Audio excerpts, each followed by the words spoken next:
Parte 1. Casualidad en la cocina. El vaso se estrelló contra el suelo como si alguien hubiera gritado. Apenas eran las 11 de la mañana, pero el sol ya estaba alto, atravesando las persianas verdes de la cocina y dibujando líneas gruesas en el suelo. Adela ni siquiera se inmutó. Miró los trozos de vidrio esparcidos por las baldosas y se dejó caer al suelo, sin prisa, sin sonido. Se sentó descalza, con las piernas dobladas hacia un lado, como si el calor le hubiera desconectado la voluntad. No era el vaso lo que le dolía, era otra cosa, algo que no tenía nombre, pero se había acumulado en algún rincón, muy dentro, como polvo, que nadie limpia. Entonces escuchó pasos. Él entró en silencio, como siempre. No hacía ruido, ni al caminar, ni al respirar. Elías, con una expresión neutra, casi serena, se agachó frente a ella. No dijo nada. Solo empezó a recoger los pedazos, uno por uno. A veces los hombres hablan demasiado cuando una mujer está rota. Él no. Él miraba los bordes de cristal con atención, como si temiera cortarla. Afuera, las ramas del naranjo se movían con el viento cálido. Dentro, la cocina parecía detenida. Solo el zumbido de la nevera y el crujido leve del suelo. Adela lo miró por primera vez sin el filtro de los vínculos familiares. Él también levantó la vista. Ninguno apartó los ojos. No hubo palabras. Un beso. Nada más. Nada menos. Ella se levantó de golpe. Caminó hacia la salida como si no recordara el camino. Elías no la siguió. Se quedó de rodillas, con el último fragmento de vidrio en la mano, como si fuera una prueba que nadie pidió. Esa noche no hubo conversación, ni entre ellos, ni con nadie. Pero algo había pasado, algo sin nombre, algo que no debía haber ocurrido. Y sin embargo, ahí estaba, como la línea apenas visible que deja el sol cuando te has quemado sin darte cuenta. Parte 2. Las mañanas no cambian. El ruido del tostador fue más fuerte de lo habitual. Adela giró la cabeza hacia la cocina y por un segundo pensó que él estaría allí, otra vez, de espaldas, en silencio, preparando café como si nada. Pero la cocina estaba vacía, solo la tostada, quemándose. Se levantó despacio, sin hacer ruido, como si al caminar pudiera deshacer lo que pasó el día anterior. El suelo todavía tenía marcas de los cristales. No los había limpiado del todo. Se agachó, buscó uno entre las baldosas y lo sostuvo entre los dedos. El reflejo del sol en el filo era casi bonito, casi. Desde la sala se escuchó la voz de Darío, su esposo. Preguntó si había pan. Lo hizo sin moverse, sin levantar la vista del portátil. Desde hacía meses, sus conversaciones eran parecidas a ese pan. Insípidas, prácticas, sin olor. Él trabajaba en casa, pero parecía vivir en otra parte. Comían juntos, dormían juntos, pero estaban en habitaciones distintas, aunque compartieran cama. ¿Elías está?, preguntó Darío, sin levantar la voz. Adela parpadeó. No supo qué responder. Salió temprano, mintió. Fue la primera vez en mucho tiempo que tuvo que mentir. Y eso la sobresaltó más que el beso. A media mañana, Elías regresó. Traía una caja con herramientas, aunque nadie se la había pedido. Fue directamente al patio trasero, como si supiera que tenía que mantener distancia. No la miró, no la saludó. Solo levantó la tapa de una vieja jardinera de madera y empezó a lijar la superficie. Ella lo observaba desde la cocina. Entre ellos había apenas 10 metros, pero no había espacio más lejano. El beso no se había repetido, ni una palabra sobre lo ocurrido, ni un roce, pero la tensión flotaba en el aire, como el olor a pintura vieja que se resistía a desaparecer. Por la tarde, mientras doblaba ropa en la habitación, escuchó a Darío reír. Estaba en una videollamada. Usaba ese tono que a ella ya no le dirigía.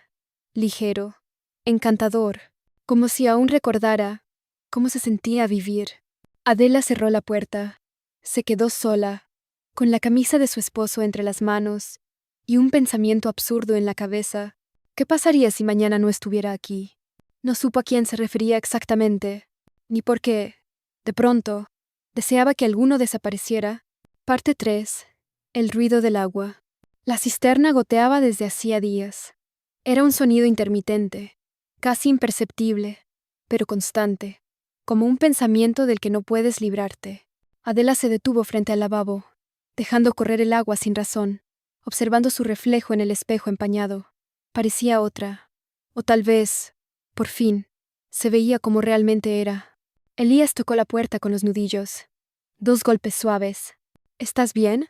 Sí, dijo ella, sin mirarlo. La cisterna, otra vez. ¿Puedo? Asintió, apartándose para dejarlo pasar. Estaban solos en casa. Darío había salido por fin, después de varias mañanas iguales, con un café en la mano y auriculares puestos, repitiendo una rutina sin alma. Elías se agachó junto al inodoro, revisando las conexiones. Sus movimientos eran lentos, tranquilos. No hablaba nunca más de lo necesario.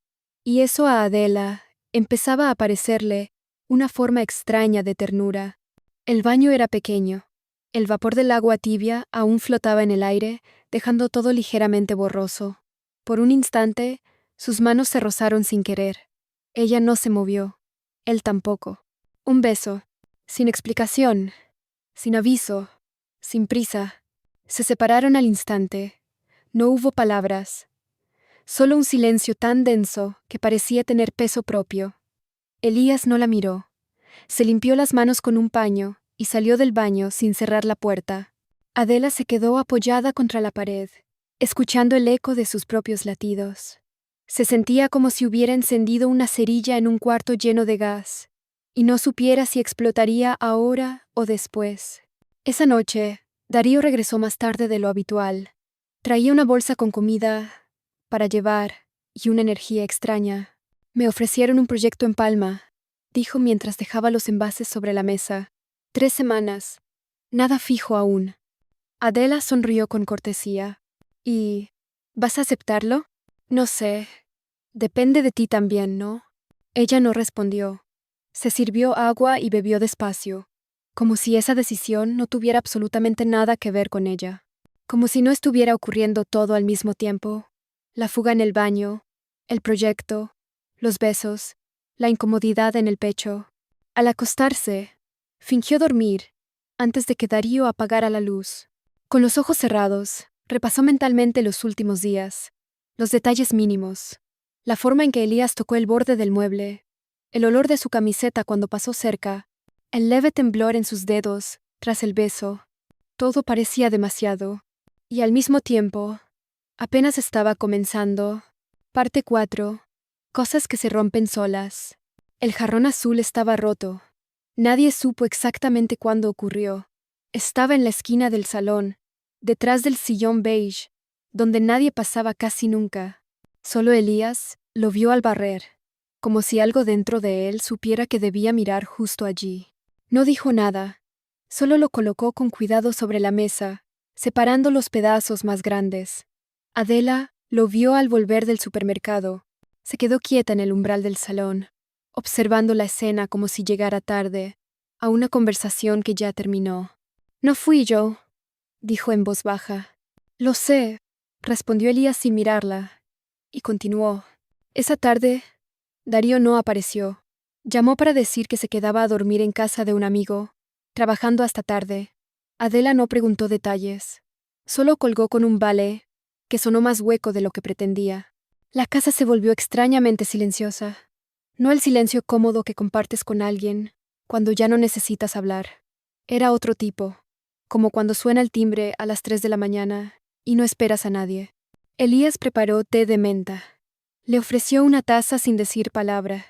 Ella la tomó, y se sentaron uno frente al otro en la terraza, con el viento tibio, del final del día, colándose entre las macetas. A veces pienso en irme, dijo Adela sin mirarlo. No a otro sitio, solo irme. ¿Y por qué no lo haces? Porque no sé si estoy huyendo, o si de verdad quiero otra cosa. Él asintió lentamente. Yo tampoco sé qué estoy haciendo aquí. Hubo un silencio largo, lleno de todas las frases que no se dijeron.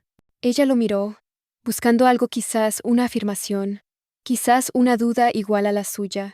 pero solo encontró ese mismo rostro sereno, que no decía nada, como una pared blanca. Entonces, suena el móvil de Adela. Un mensaje. Era de Darío. ¿Has visto mi cuaderno de bocetos? Lo necesito urgente. Estoy volviendo en un rato. Elías se levantó de inmediato, como si el mensaje hubiera llegado también a él. Me voy, dijo, sin levantar la voz. Adela no intentó detenerlo. Ni una palabra.